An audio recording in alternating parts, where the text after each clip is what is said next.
पूजा है। एक बार नारद मुनि जी ने भगवान विष्णु जी से पूछा, हे भगवान, आपका इस समय सबसे प्रिय भक्त कौन है? अब विष्णु तो भगवान है, सो झट से समझ गए अपने भक्त नारद मुनि की बात और मुस्कुराकर बोले, मेरा सबसे प्रिय भक्त उस गांव का एक मामूली किसान है। ये सुनकर नारद मुनि जी थोड़ा निराश हुए और फिर से एक प्रश्न किया, हे भगवान, आपका बड़ा भक्त तो मैं हूं, तो फिर सबसे प्रिय क्यों नहीं? भगवान विष्णु जी ने नारद मुनि जी से कहा, इसका जवाब तो तुम खुद ही दोगे। जाओ, एक दिन उसके घर रहो और फिर सारी बात मुझे बताना। नारद मुनि जी सुबह सवेरे मुंह अंधेरे उस किसान के घर पहुंच गए। देखा, अभी अभी किसान जागा है और उसने सबसे पहले अपने जानवरों को चारा वगैरह दिया, फिर मुंह हाथ धोए, दैनिक कार्यों से निवृत्त हुआ, जल्दी जल्दी भगवान का नाम लिया, रूखी सूखी रोटी खाकर जल्दी जल्दी अपने खेतों पर चला गया। सारा दिन खेतों में काम किया और शाम को वापस घर आया।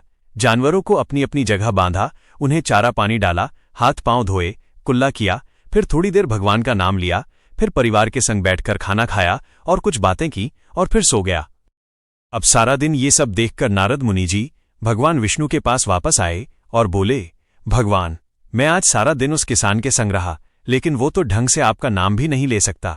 उसने थोड़ी देर सुबह, थोड़ी देर शाम को, और वो भी जल्दी जल्दी आपका ध्यान किया, और मैं तो 24 घंटे सिर्फ आपका ही नाम जपता हूं। क्या अब भी आपका सबसे प्रिय भक्त वो गरीब किसान ही है? भगवान विष्णु जी ने नारद की बात सुनकर कहा, अब इसका जवाब भी तुम मुझे खुद ही देना। और भगवान विष्णु जी ने एक कलश अमृत से भरा नारद मुनि को थमाया और बोले, इस कलश को लेकर तुम तीनों लोकों की परिक्रमा करके आओ, लेकिन ध्यान रहे, अगर एक बूंद भी अमृत नीचे गिरा तो तुम्हारी सारी भक्ति और पुण्य नष्ट हो जाएंगे। नारद मुनि तीनों लोकों की परिक्रमा करके जब भगवान विष्णु के पास वापस आए तो खुश होकर बोले, भगवान, मैंने एक बूंद भी अमृत नीचे नहीं गिरने दिया। विष्णु भगवान ने पूछा, और इस दौरान तुमने मेरा नाम कितनी बार लिया, मेरा स्मरण कितनी बार किया? तो नारद बोले, अरे भगवान जी, मेरा तो सारा ध्यान इस अमृत पर था, फिर आपका ध्यान कैसे करता?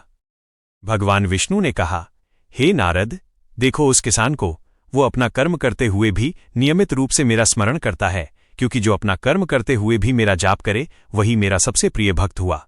तुम तो सारा दिन खाली बैठे ही जप करते हो, और जब तुम्हें कर्म दिया तो मेरे लिए तुम्हारे पास समय ही नहीं था। तब नारद मुनि सब समझ गए और भगवान के चरण पकड़कर बोले, हे भगवान, आपने मेरा अहंकार तोड़ दिया, आप धन्य हैं।